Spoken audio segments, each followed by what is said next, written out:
श्री स्वामी समर्थ. स्वागत आहे तुमचं माझ्या युट्यूब चॅनलवरती. आजचा दिवस तुम्हाला खूप छान सुखाचा समाधानाचा जाऊ देत, हीच मी स्वामींच्या चरणी प्रार्थना करते आणि आजच्या व्हिडिओला सुरुवात करते.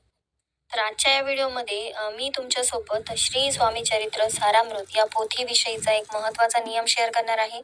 जर तुम्ही या पोथीचं नियमितपणे पारायण करत असाल किंवा नित्यसेवेमध्ये रोज या पोथीमधले 3 अध्याय वाचत असाल तर एक अतिशय महत्त्वाचा नियम तुम्हाला पाळावाच लागेल, अन्यथा तुमची सेवा व्यर्थ जाईल आणि तुम्हाला योग्य ती फलश्रुती मिळणार नाही. त्यासाठीच हा व्हिडिओ स्किप न करता शेवटपर्यंत बघत राहा.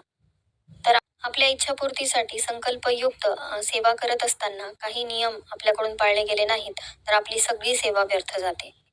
आणि आपण म्हणतो की मी खूप मनापासून महाराजांची सेवा करते तरी देखील मला माझ्या घरामध्ये काहीच फरक जाणवत नाही. तर त्याचं कारणच हे आहे की या पोथीच्या बाबतीतले अतिशय महत्त्वाचे नियम जर आपल्याकडून पाळल्या गेले नाहीत तर आपल्याला त्याची योग्य फलश्रुती मिळत नाही आणि त्यामुळे आपल्या घरामध्ये आपल्याला फरक जाणवत नाही. आणि जर तुम्ही नवीन स्वामी सेवेमध्ये आला असाल आणि महाराजांच्या या पोथीचं पारायण करण्याची तुम्हाला इच्छा आहे तर त्यासाठी तुम्हाला ही पिवळ्या रंगाची दिंडोरी प्रणित स्वामी चरित्र सारामृताची पोथी स्वामी समर्थ केंद्रामधून आणावी लागेल. नवीन सेवेकऱ्यांसाठी तर सगळ्यात महत्त्वाचं म्हणजे तुमच्या देव्हाऱ्यामध्ये महाराजांचा फोटो किंवा मूर्ती असणं आवश्यक आहे. त्यानंतरच तुम्ही या सेवेला सुरुवात करू शकता. आता स्वामी चरित्र सारामृत या पोथीचं संपूर्ण पारायण करण्याआधी तुम्हाला नित्यसेवेला सुरुवात करावी लागेल, ज्यामध्ये तुम्हाला रोज 11 माळी जप करायचा आहे आणि या पोथीचे रोज 3 अध्याय वाचायचे, जेणेकरून आठवडाभरामध्ये तुमचे 7 अध्याय पूर्ण होतील. म्हणजेच आठवडाभरामध्ये तुमचं या पोथीचं संपूर्ण पारायण होईल आणि असंच हळूहळू तुम्हाला या सेवेमध्ये उतरायचं आहे. अखंड निरंतर नित्यसेवेमध्ये राहिल्यानंतरच मग तुम्ही संकल्पयुक्त श्री स्वामी चरित्र सारामृत या पोथीच्या संकल्पयुक्त पारायणाला सुरुवात करावी. तर असो, ही नवीन सेवेकऱ्यांसाठीची माहिती मी थोडक्यात शेअर केली. आता जे नित्यसेवेमध्ये आधीपासूनच आहेत आणि पारायण करत आहेत पण पारायणाच्या बाबतीतले नियम त्यांना माहिती नाहीयेत, त्यांच्यासाठी मी आता सगळी माहिती शेअर करते. आता श्री स्वामी चरित्र सारामृत या पोथीमध्ये एकूण अध्याय 1 ते 21 आहेत आणि ज्यावेळेस आपण या पोथीचं संपूर्ण पारायण करतो त्यावेळेस आपल्याला 1 ते 21 अध्याय आपल्याला एकाच बैठकीमध्ये वाचायचे असतात आणि त्या अगोदर आपल्याला 11 माळी श्री स्वामी समर्थ या षडाक्षरी मंत्राचा जप करायचा असतो. 11 वेळेस आपल्याला तारक मंत्र म्हणायचा असतो. तारक मंत्र म्हणण्यासाठी एक पिण्याच्या पाण्याचा ग्लास किंवा तुम्ही तांब्या घेऊ शकता, त्यामध्ये पाणी घ्यायचं आहे. त्यावरती उजवा हात ठेवून आपल्याला 11 वेळेस तारक मंत्र म्हणायचा आहे, जेणेकरून ते पाणी जे आहे ते अभिमंत्रित होईल आणि तुमच्या घरामधल्या ज्या काही समस्या आहेत त्या सगळ्या दूर होण्यासाठी मदत होईल. तर ही पूर्ण सेवा आपल्याला जेव्हा आपण संकल्पयुक्त 21 दिवसांची, 11 दिवसांची, 7 दिवसांची सेवा करत असतो तर एवढी सेवा आपल्याला करावी लागते. नित्यसेवेमध्ये ज्यावेळेस आपण या पोथीचं पठण करतो त्यावेळेस आपल्याला रोज 3 अध्याय वाचायचे असतात. म्हणजे एकाच बैठकीमध्ये आपल्याला ही पोथी वाचायची गरज नाही. 7 दिवसामध्ये रोज 3-3 अध्याय वाचून आपण या पोथीचं पारायण करू शकतो. आणि नित्यसेवेमध्ये सुद्धा आपल्याला रोज 11 माळी महाराजांच्या नावाचा नामस्मरण करायचंच असतं. तारक मंत्र जो आहे तो फक्त जेव्हा तुम्ही संकल्पयुक्त सेवा करता त्यावेळेस तुम्हाला रोज तारक मंत्र म्हणायचा असतो.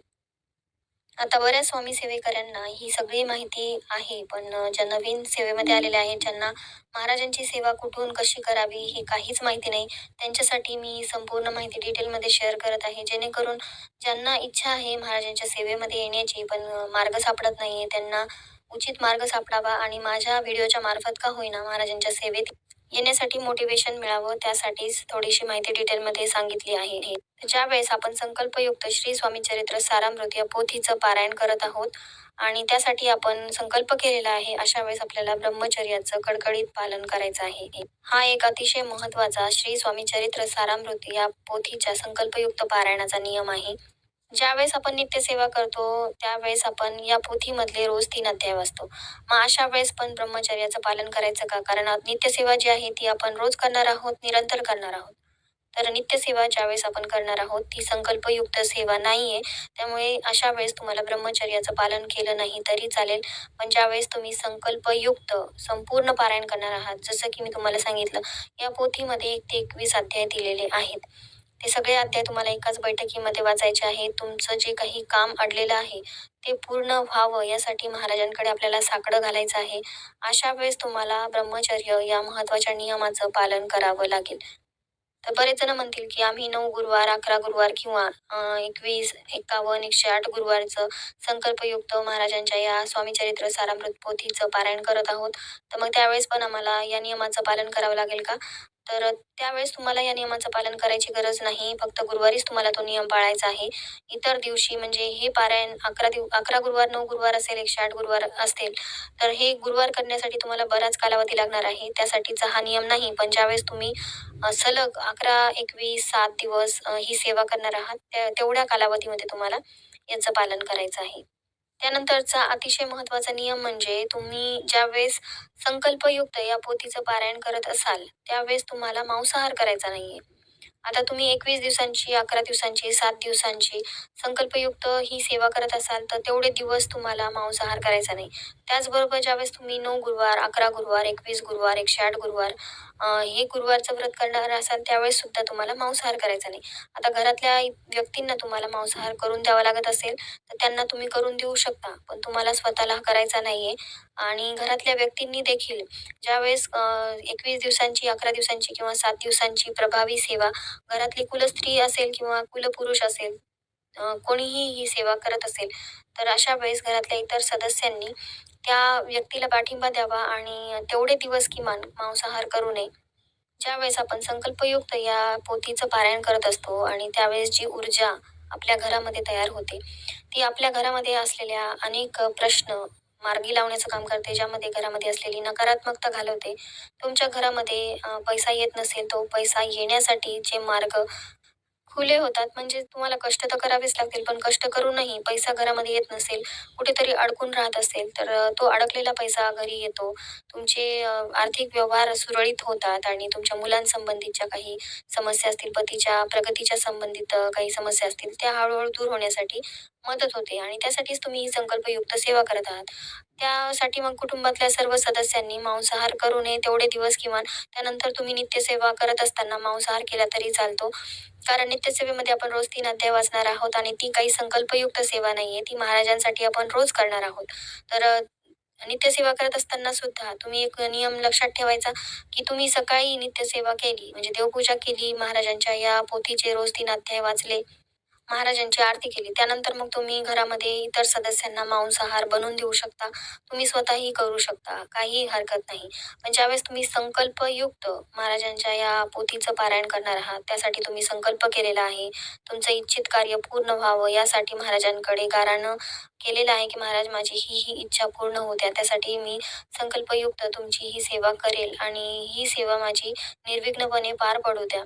तर ही सेवा करत असताना ज्या व्यक्तीने संकल्प केलेला आहे, तिने तरी किमान मांसाहार करू नये. त्या व्यक्तीने ब्रह्मचर्याचं पालन करावं.